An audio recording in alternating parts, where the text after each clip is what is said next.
बिहार में पलायन है और बिहार के अधिकांश नौजवान बिहार से बाहर काम कर रहे हैं, चाहे वो शिक्षा का क्षेत्र हो, काम करने का क्षेत्र हो।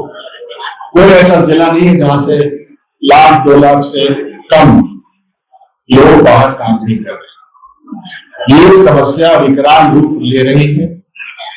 जिन प्रदेशों में वो काम कर रहे हैं वहां भी उनके काम की स्थिति अच्छी नहीं है।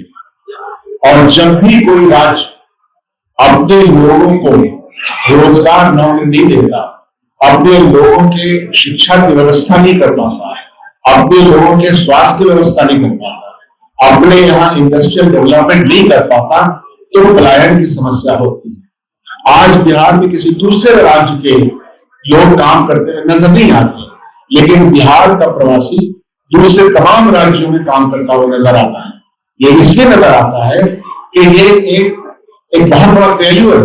वो किसका है? सरकार का। पिछले 23 सालों से जो सरकार यहाँ चल रही है, एनडीए की सरकार, भारतीय जनता पार्टी समर्थित सरकार, देश के पैमाने पे और बिहार के पैमाने पे भारतीय जनता पार्टी की विचारधारा, भारतीय जनता पार्टी का गवर्नेंस इस बात को बढ़ावा देता है कि लोग बिखरे रहें, गरीब रहें, मजदूर रहें, शिक्षा के क्षेत्र में निवेश नहीं हो, पब्लिक सेक्टर को बंद कर दिया जाए। ये सारे कारण हैं। तो आज जो संदर्भ है पलायन का संदर्भ और मजदूरी जो उनको मिलती है या जो निक्षेप हो रहे हैं, इन सब के खिलाफ कांग्रेस पार्टी ने, यूथ कांग्रेस ने लीड किया है। आप सबके सामने हमें आशा और विश्वास है कि हमारे इस अभियान में मतदान बंधु जो साथ दे रहे हैं वो भी साथ देंगे। आप सबों को बहुत धन्यवाद। मैं अपने छोटे भाई कन्हैया से आग्रह करता हूँ, जो आप चले हैं, संवाद आपने बनाया है लोगों के साथ, और तो इन्हीं सब काम की वजह लोग जानते हैं, परफेक्ट तरीके से हमारे ऑर्डर को हमारी तरह से रहने दिया जाए तो ठीक रहेगा। बहुत बहुत शुक्रिया, धन्यवाद। सम्मानित मंच और पत्रकार साथियों, हम आपसे पूरी यात्रा में बात करते आए हैं। आज हमारे बीच हमारे जो मुख्य वक्ता हैं सचिन जी अपनी बात रखेंगे। आदेश है मंच का, तो मैं 2 लाइन आपसे कहना चाहता हूँ। पहला तो आज महात्मा ज्योतिबा फुले की जयंती है। आप सबके माध्यम से पूरे देश को बधाई। और जब हम उनको याद कर रहे हैं तो एक बात याद रखना पड़ेगा। तो कहते थे कि शिक्षा के बिना बुद्धि का नाश होता है, और बुद्धि के बिना नैतिकता का, नैतिकता के बिना विकास का, विकास के बिना धन का, और धन के नाश से जो बहुजन है उनकी तबाही होती है। इसीलिए बहुजनों के लिए शिक्षा सबसे जरूरी है। और यह जो बात हम आपके सामने रेखांकित कर रहे हैं वो इसलिए कर रहे हैं, आज एक बहुत बड़ी कोशिश है कि इतिहास में शोषण के खिलाफ जो संघर्ष है उन संघर्षों को भुला दिया, ताकि जो मौजूदा शोषण है उसको टिका करके रखा जाए और कोई भी लोग उसके खिलाफ अपनी आवाज को बुलंदी से बोल ना पाए। यह बात मैं इसलिए कह रहा हूं कि आपको मालूम हो कि महात्मा ज्योतिबा फुले और माता सावित्रीबाई फुले की जीवनी पर एक फिल्म बनी, जिसको सेंसर बोर्ड ने जो है वो प्रतिबंधित कर दिया। तमाम प्रोपेगेंडा फिल्में बनती हैं, अलग अलग फाइल, पता नहीं कौन कौन सा फाइल निकल रहा है, लेकिन जो हमारा शोषण के खिलाफ संघर्ष का इतिहास है उसको नहीं दिखाने दिया जाता, ताकि हम चुपचाप बर्दाश्त करते रहें पलायन को, गरीबी को, बेकारी को, आसमान छूती महंगाई को, अव्यवस्था को, और इसके खिलाफ कोई आवाज नहीं बुलंद। तो यह जो पलायन रोको नौकरी दो यात्रा है, यह यात्रा इतिहास के हमारे शोषण के खिलाफ संघर्षों को जोड़ना और मौजूदा समय में जो शोषित वंचित पीड़ित लोग, किसी भी जाति के गरीब लोग, दलित, पिछड़े, अति पिछड़े, महिलाएं, आदिवासी, किसान, मजदूर, बिहार के आम आवाम के सवाल को हम उठा सके। और यह यात्रा विभिन्न जिलों से होते हुए आज पटना पहुंची है, और वही अपना हक की बात करने के लिए हम आज मुख्यमंत्री से मिलने का प्रयास करेंगे। इस यात्रा के दौरान हम विभिन्न जिलों से जब गुजरे तो लगभग 1 लाख प्रभावित वर्ग के छात्रों और नौजवानों से मिले। हर जिले में प्रेस कॉन्फ्रेंस हुई और वो उस जिले का जो स्थानीय मुद्दा था उसको हम लोगों ने उठाया है। आज हम उम्मीद करते हैं कि बिहार के मुखिया जो बिहार की आवाज है, जो बिहार की मांग है, उसको सुनेंगे और उसका समाधान निकाल करके बिहार प्रगति के रास्ते पर, समानता और बराबरी के रास्ते पर, न्याय के रास्ते पर आगे बढ़ेगा। बहुत शुक्रिया।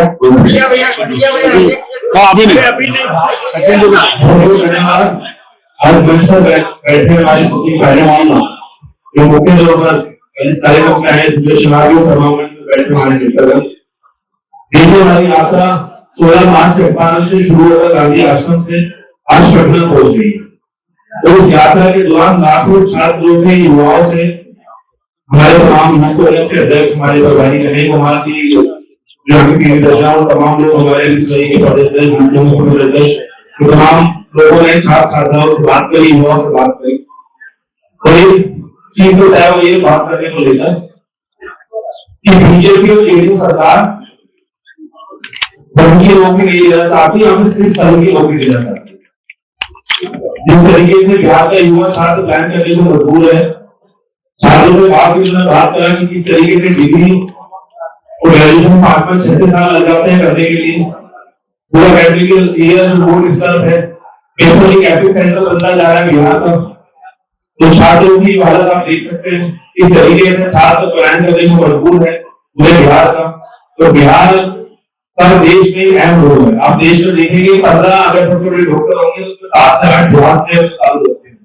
तो बिहार की इतनी ऊर्जा है, बिहार के नौजवान छात्रों में इतना टैलेंट है, उसके बावजूद यहाँ के नौजवान को, छात्रों को प्लान करने को मजबूर है सरकार। करवा रही है प्लान। हमने नीतीश कुमार जी ने सभी को मांगा था मिलने का, अभी तक हमारा कोई जवाब नहीं हमसे मिलने का नीतीश कुमार जी की तरफ से।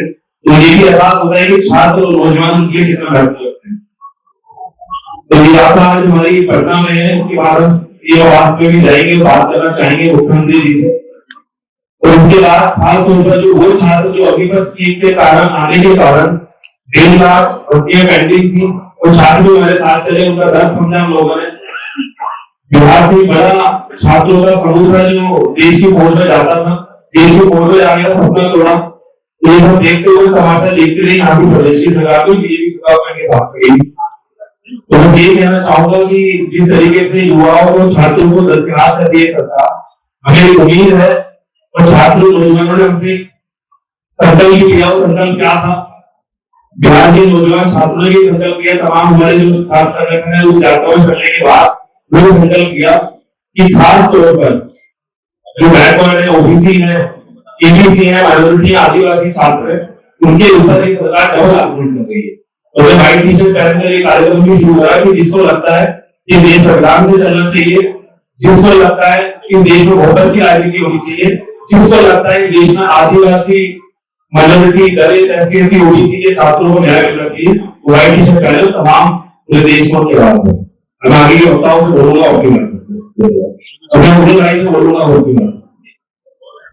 धन्यवाद। आज हमारी यात्रा में शामिल हुए हमारे लीडर सचिन पायलट जी, उसको दिया है, उनका बहुत धन्यवाद करता हूँ। हम सब जो मंच में है, सब यात्रा में थे, आज हमारे 2 नेता यहाँ पे आए, बहुत बहुत धन्यवाद। आज यात्रा का 27वां दिन है और यात्रा का आखिरी दिन है, जहाँ पे हम मिलाप करने जा रहे हैं सीएम का, क्योंकि जो बिहार की आवाज है, युवाओं की आवाज है, वो सुनने को ये बीजेपी और जेडीयू वाले तैयार है। आज मुझे गर्व है कि हमारे यूथ कांग्रेस की टीम, एनएसए की टीम और यूथ कांग्रेस के साथियों ने लगातार एक मुद्दे पे बात की और यात्रा की कि बिहार की राजनीति में मुद्दा जात का नहीं है, बिहार की राजनीति में मुद्दा धर्म का नहीं है, मुद्दा वो है जो बिहार के युवा और बिहार के लोग जेल रहे हैं और कल्याण उसमें का सबसे बड़ा एक मुद्दा है। क्यों बिहार के लोग इतने मजबूर होते हैं कि अपने परिवार वालों को, घर वालों को छोड़ के बाहर प्रदेश में मजबूरी करते जाना पड़ते हैं? क्यों बिहार में अभी सुविधाएं नहीं मिलती, रोजगार नहीं मिलता, यहाँ परिवार कल्याण कर रहा है, यहाँ पे पेपर लीक होता है, भर्ती घोटाला होता है। तो क्या एक ही एग्जाम्पल सेट करना चाहते हैं जेडीयू बीजेपी वाले कि वो लोग बिहार में जिनके पास काला धन है, बहुत पैसे हैं बीजेपी नेताओं के जेल में डालने के लिए, उनके बच्चों को नौकरी मिलेगी, लेकिन वो बच्चे जिनके माता पिता के पास काला धन नहीं है, मिडिल क्लास फैमिली से है, गरीब फैमिली से है, वो जितनी मर्जी पढ़ाई कर ले, उनका कोई भविष्य नहीं है, क्योंकि अंत में पेपर लीक होगा या भर्ती घोटाला होगा। तो यहाँ पे स्टेट प्रेसिडेंट यूथ कांग्रेस के गरीब राशि से विरोधी हो जाने से यहाँ के बिहार के स्टेट प्रेसिडेंट और तमाम लोगों से, और जो हमारे पेंडिंग भर्ती वाले थे, तो यात्रा में दिन रात एक चले। मैं फिर से उनका बहुत बहुत धन्यवाद करता हूँ, गर्व करता हूँ ये हमारे साथियों ने जो 80 बिहार के मुद्दे हैं उसको उठाने का काम किया। धन्यवाद। मैं रिक्वेस्ट करता हूँ बहुत धन्यवाद आपका। सम्मानित मंच और यहाँ के मुख्य अतिथि सचिव पायलट जी को नमस्कार करते हुए आप सबका अभिवादन। बिहार कल्पना की भूमि है, त्याग की भूमि है, बिहार क्रांति की भूमि है। बिहार वो भूमि है जिसने गांधी को महात्मा के पथ पर चलाने का पहला काम किया और बिहार के युवा ने जब जब मन बनाया है तब तक उस देश में क्रांति आई है, तब तक बिहार की राजनीति ने करवट बदली। असलियत यह है कि बिहार की 13 करोड़ से ऊपर जनता में करीब 8 करोड़ जो लोग हैं जो 25 वर्ष के आयु में कम है। 8 करोड़ लोगों के बारे में बिहार में 20 साल से मुख्यमंत्री रहे नीतीश कुमार जी, जो तथाकथित डबल इंजन की सरकार चल रही है, तो उनके बारे में क्या सोचती है? आपको बिहार की सड़कों पर दिख रहा है, आपको बिहार के पलायन में दिख रहा है, आपको पेपर लीक में दिख रहा है, आपको कलराती फैले जिन युवाओं पर पानी की बौछार डाली गई, जिन पर लाठियां और डंडे बरसाए गए, उनके जज्बे में दिख रहा है। बिहार जब रोजगार मांगता है, बिहार जब सड़कों पर उतरता है पेपर लीक के खिलाफ, तो उस पर प्रशासन का जो बदलना है वो सरकार का असली चेहरा है। बिहार के युवा पलायन इसलिए नहीं कर रहे कि उनको बिहार की अपनी भूमि से प्रेम नहीं है। बिहार के युवा पलायन इसलिए कर रहे हैं क्योंकि 20 साल से मुख्यमंत्री रहने के बाद, डबल इंजन की सरकार चलाने के बाद, बड़े बड़े दावों और खुले वादों के बावजूद बिहार के युवाओं के लिए रोजगार नहीं बना है और बिहार के युवाओं को मजबूरी में पलायन करना पड़ रहा है। असलियत ये है कि चाहे वो सेंट्रल गवर्नमेंट हो, बीजेपी की डबल इंजन का एक डब्बा और डबल इंजन का दूसरा डब्बा। डबल इंजन के एक डब्बे से आप रोजगार मांगिएगा तो आप पकड़ा चलने की तरह लेने लगते हैं। डबल इंजन की दूसरे डब्बे से रोजगार मांगिएगा तो आप पर लाठियां बरसाने लगते हैं और इसी के चलते बिहार का युवा पलायन कर रहा है। लेकिन अगर बिहार का विकास होना है, अगर बिहार को देश की अग्रणी पंक्ति में खड़े रहना है, तो बिहार अपनी 60% आबादी को नकार कर, उनको भूल कर, उनका भविष्य बिना उज्जवल किए आगे नहीं बढ़ सकता है।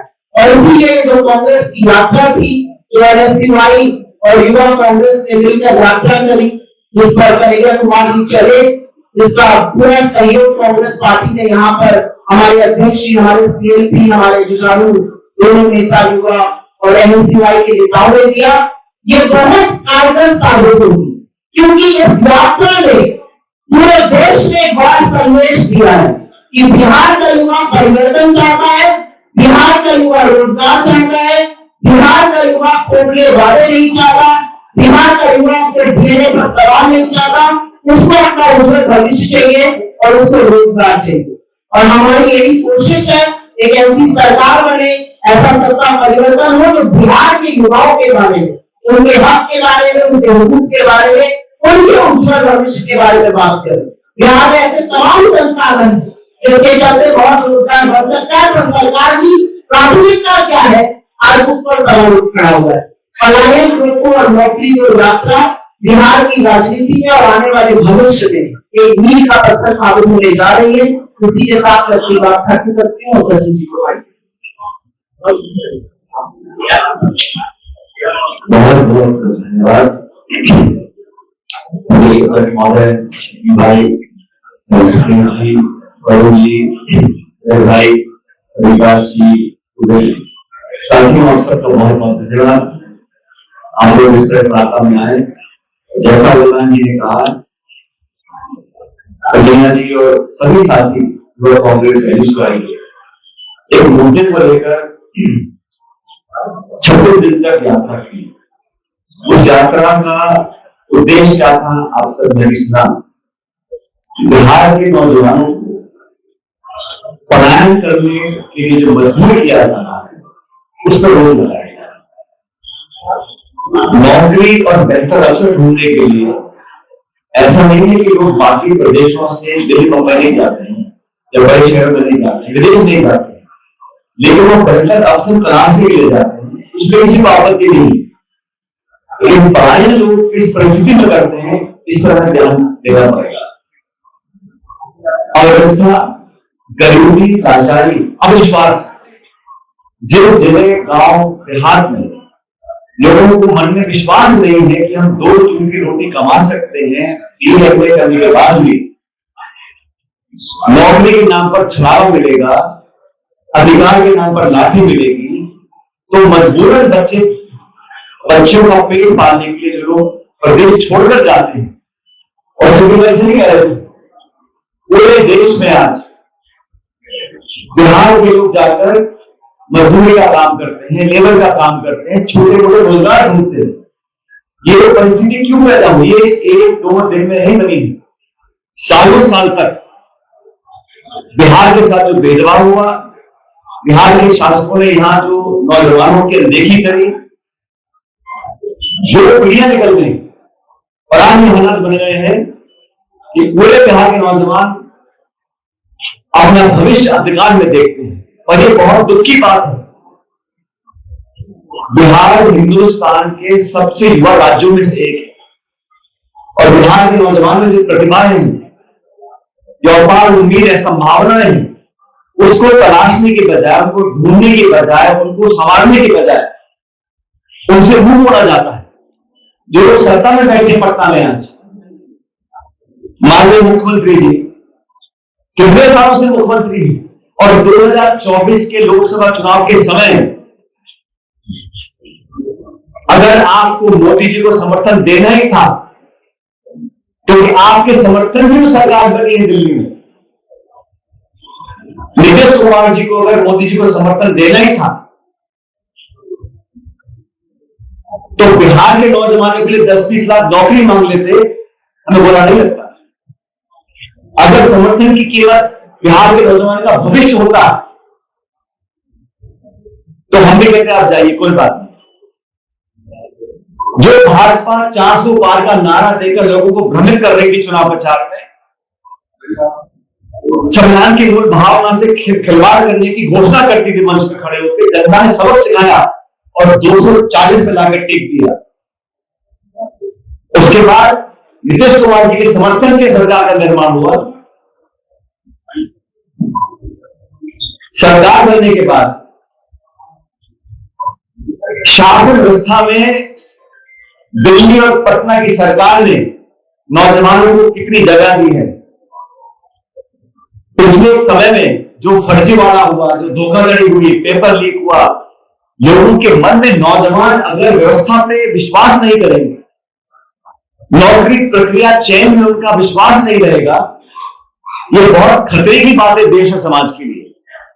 मैं धन्यवाद देना चाहता हूं युवक कांग्रेस का NSY का, उन्होंने बिहार के नौजवान की अल्प जगाने का काम किया है।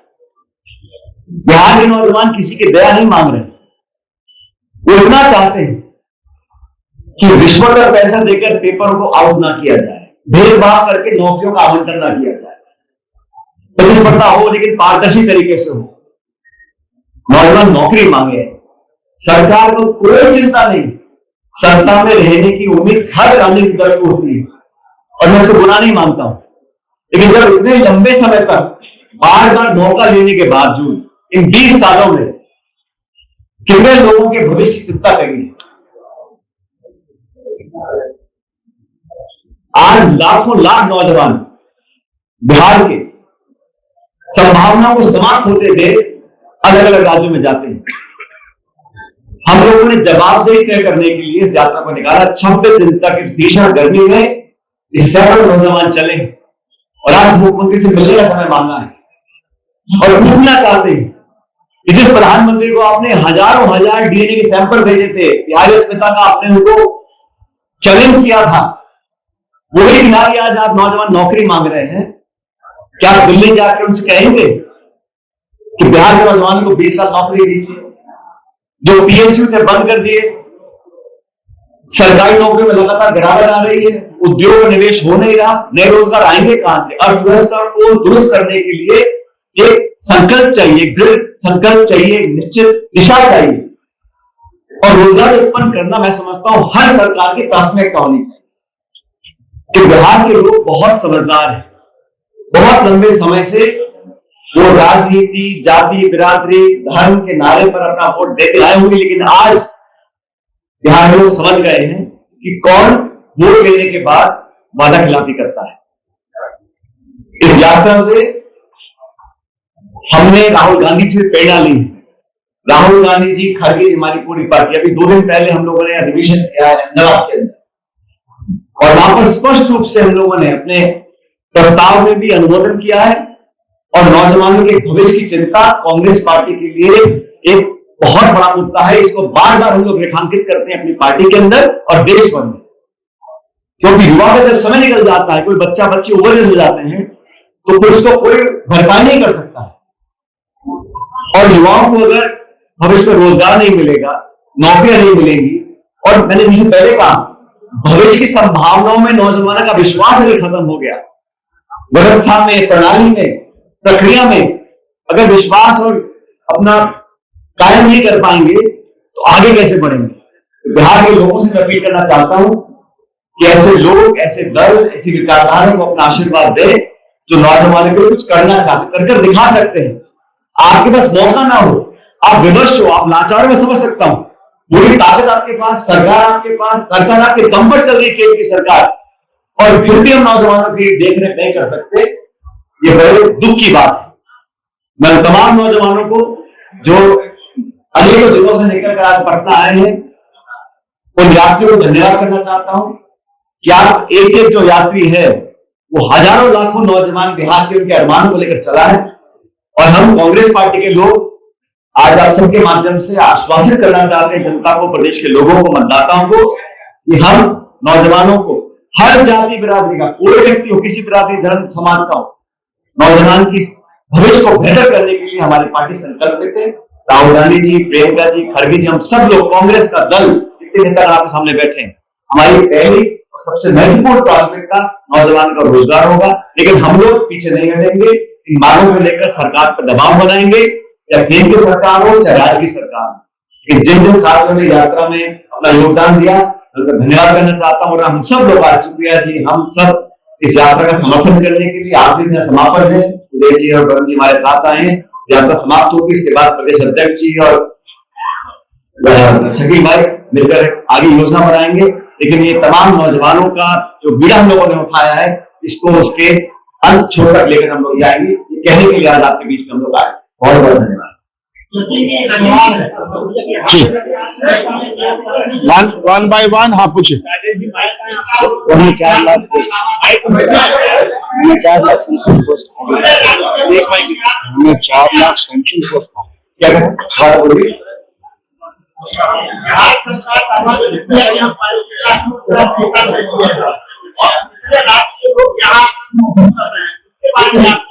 सरकार के दावे कुछ भी हो, लेकिन आगे अलग है। 4.25 जो सैंक्शन पोस्ट है प्रदेश में, वो खाली पड़ी। अगर इतने आपने नौकरियां दी हैं तो क्यों नहीं अखबार में सबके नाम और पता फोन नंबर छाप दीजिए, आप सबको मुबारकबाद देने की फोन कर सकते। अब रोजगार अलग है, नौकरी अलग है, प्राइवेट अलग है, सरकारी नौकरी अलग है, प्राइवेट नौकरी अलग है, लेकिन जो तमाम प्रदेश में जो हालात बने हैं वो किसी छिपे नहीं है। सरकार के झूठे दावों से जनता संतुष्ट नहीं होने वाली है, उत्तर प्रदेश जाता है।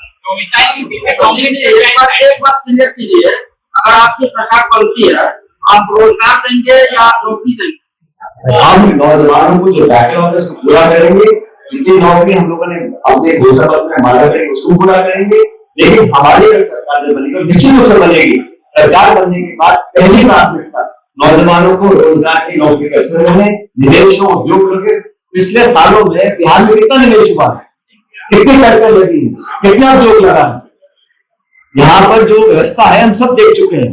और बार बार कहता हूं, आपने लगातार सरकार के मोह में राजनीतिक समझौते किए हैं, उस समझौते का परिणाम ये निकला कि किसी ने अब आपकी आवाज को सुना ही नहीं, और केंद्र की सरकार का समर्थन हो उसके बावजूद भी हर संभावना समाप्त हो, ये बड़ा दुर्भाग्य है।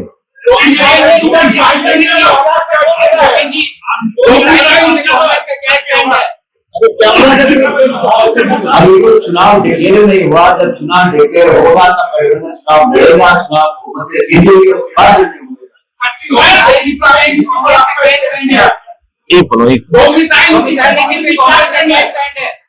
हमारी पार्टी का स्टैंड बड़ा क्लियर है, जो लायक है, जो प्रदेश का है, उसको प्राथमिकता मिलनी चाहिए, लेकिन हमने ये हर राज्य के इकाई पर छोड़ा है, उसको निर्णय क्या करना है। लेकिन पूरे देश में जब से भारत आजाद हुआ है, रिकॉर्ड भारत सरकार के आंकड़े कि सबसे ज्यादा बेरोजगारी अगर कभी थी तो आज है। हर प्रदेश में बेरोजगारी है, चाहे मेरा प्रदेश हो चाहे बिहार हो, लेकिन बिहार में जो हालात है वो बहुत एक्सट्रीम पहुंच चुके हैं, इसलिए हमारी प्राथमिकता पहले बिहार है।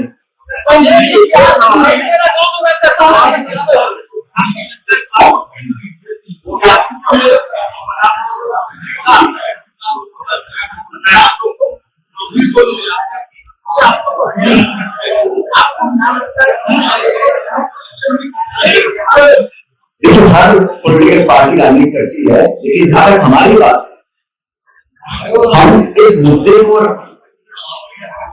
आगे पेश किया है क्योंकि तमाम दलों ने इसको प्राथमिकता नहीं दी।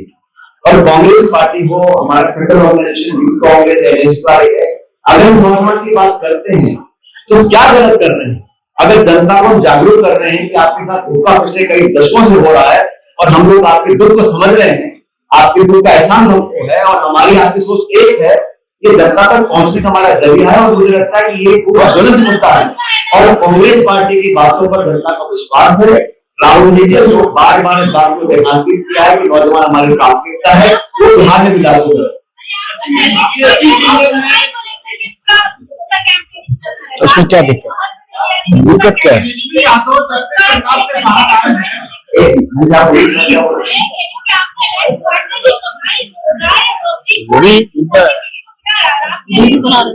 ठीक है ना, बहुत अच्छी बात है, बहुत अच्छी बात है।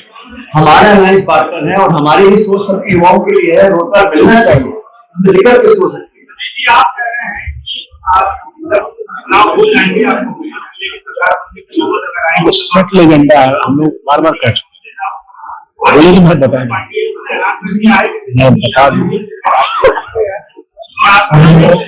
मैंने आपको पहले कहा, जब अधिसूचना जारी होगी, हमारा गठबंधन है और हम लोग मजबूती से चुनाव लड़ेंगे। चुनाव की घोषणा के बाद चुनाव लड़ा जाएगा, बहुमत आने के बाद निर्णय हो जाएगा कौन किस पर करेगा।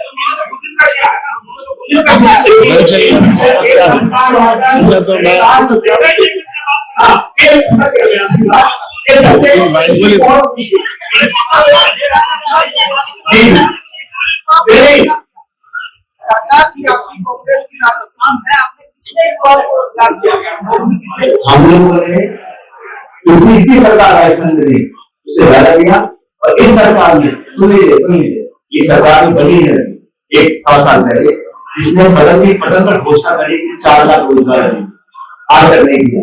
तो हमारे सवाल पूछ रहे हैं, जो सरकार नौजवान के साथ वादा कर रही है, सरकार